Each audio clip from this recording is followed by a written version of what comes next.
कौन कहता है कि मूर्तियां बोलती नहीं हैं? मूर्तियां बोलती भी हैं, और जब बोलती हैं तो फिर अच्छे अच्छों को सलाखों के पीछे भेजने की कुवत भी रखती हैं। मूर्ति आखिर बोल पड़ी, वो मूर्ति बोल पड़ी जो फिलहाल सिर्फ व्हाट्सएप ग्रुप में है, कागजों में है, क्योंकि असली मूर्ति तो पुलिस के पास है। मूर्ति का मामला क्या है, मूर्ति का मसला क्या है, मूर्ति कैसे बोल पड़ी, क्यों बोल पड़ी, ये तमाम सवालों के जवाब आपको इस खबर में मिलेंगे। आपसे गुजारिश ये कि इस वीडियो को शेयर करें ताकि हर किसी तक की जानकारी पहुंचे। तस्वीर में जिस मूर्ति को आप देख रहे हैं, इसकी कीमत 100 करोड़ की बताई जा रही है। हम इसे पुख्ता तौर पर कतई नहीं कह रहे हैं, ये सीधे सीधे दावे हैं, और दावे भी आज हिसार रेंज के आईजी एडीजीपी श्रीकांत यादव के सामने किए गए। ये बेशकीमती मूर्ति पिछले 3 महीने से हांसी सीआईए 2 के इंचार्ज के पास है।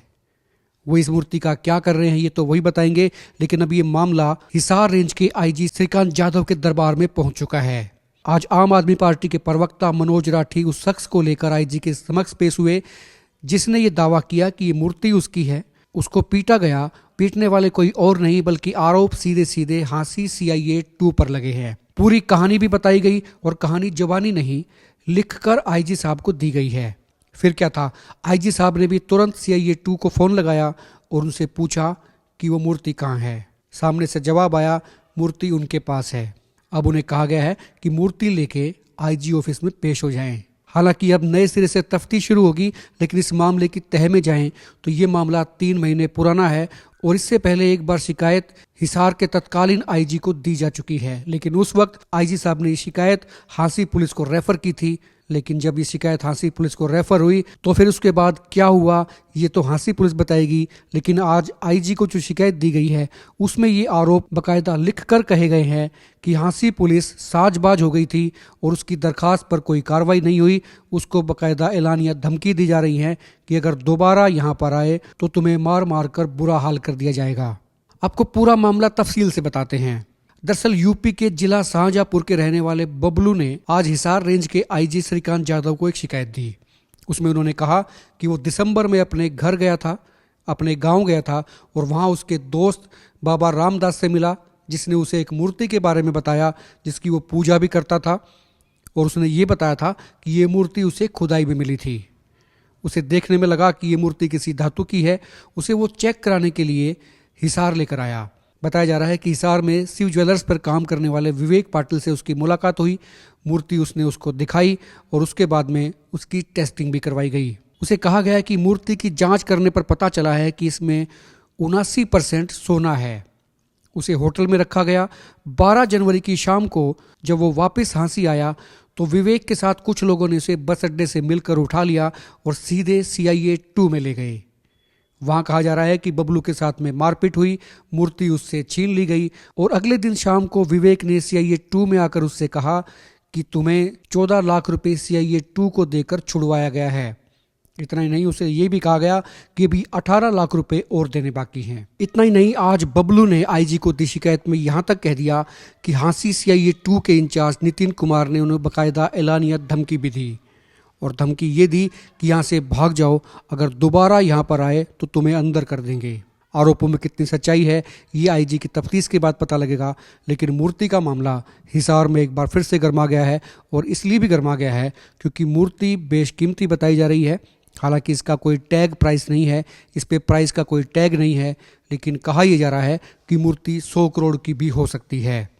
जैसे ऐसे दावे किए जा रहे हैं, लेकिन एक बार फिर वही बात सच हुई कि मूर्ति कभी कभी बोल पड़ती हैं और उनकी आवाज़ फिर दूर तक सुनाई देती है।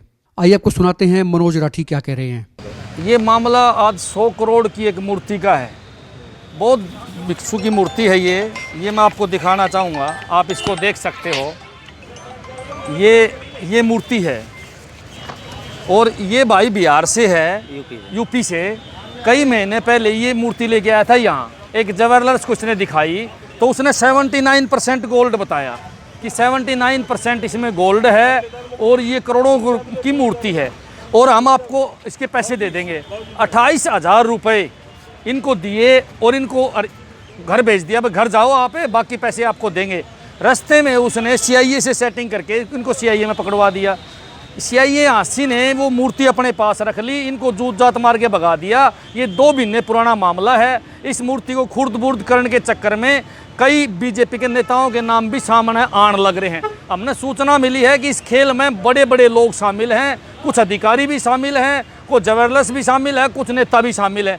इसीलिए देखो हमारी मांग हम आईजी साहब से मिले हैं आज कि इसकी निष्पक्ष जांच कराओ। ये तो हिम्मत करके वापस आ गया, ये तो बहुत बड़ी बात है, हिम्मत करके वापस आ गया। नहीं तो ये तो चले गए थे, और चले गए थे जो मूर्ति को लिए बैठे हैं, जिनने आज तक ये बात न मीडिया में सार्वजनिक करी न कहीं और सार्वजनिक करी, उस मूर्ति को खाने के चक्कर में थे। क्योंकि ये जो बंदा है ये यूपी से है, इसको धमकाया गया था, इसको पिटा गया पूरी रात और फिर छोड़ दिया। तो ये गोरख धंधा जो चला हुआ है, इसके बारे में हम आज आईजी साहब से मिले। आईजी साहब ने ये बातें क्लियर कर दी कि हम इसकी जांच करवाएंगे और पूरी जांच करवाने में जो भी दोषी होंगे उनके खिलाफ कार्रवाई होगी। और हमारी भी यही मांग है। संतुष्ट है आईजी साहब से? हाँ हाँ बिल्कुल, उनसे मिलकर संतुष्ट हैं। ईमानदार अफसर है और ईमानदार अफसर ईमानदारी से काम करेगा। हम तो चाहते हैं भी जो भी काम हो भ्रष्टाचार मुक्त काम हो, जो दोषी है उनको सजा मिलनी चाहिए, चाहे वो कितना बड़ा अधिकारी हो और चाहे कितना बड़ा वो आम आदमी हो। इसके साथ अन्याय हुआ है क्योंकि मूर्ति वो लेके आया था वहाँ 4 किलो की मूर्ति है, और जो ये धातु की मूर्ति है ये सोने से भी महंगी है और कम से कम भी 2 से 5 हज़ार साल पुरानी मूर्ति है। ये देखो अपने देश की धरोहर है, और इस धरोहर को नष्ट करने में जो भी शामिल है उनके खिलाफ सख्त कार्रवाई की हमारी डिमांड है।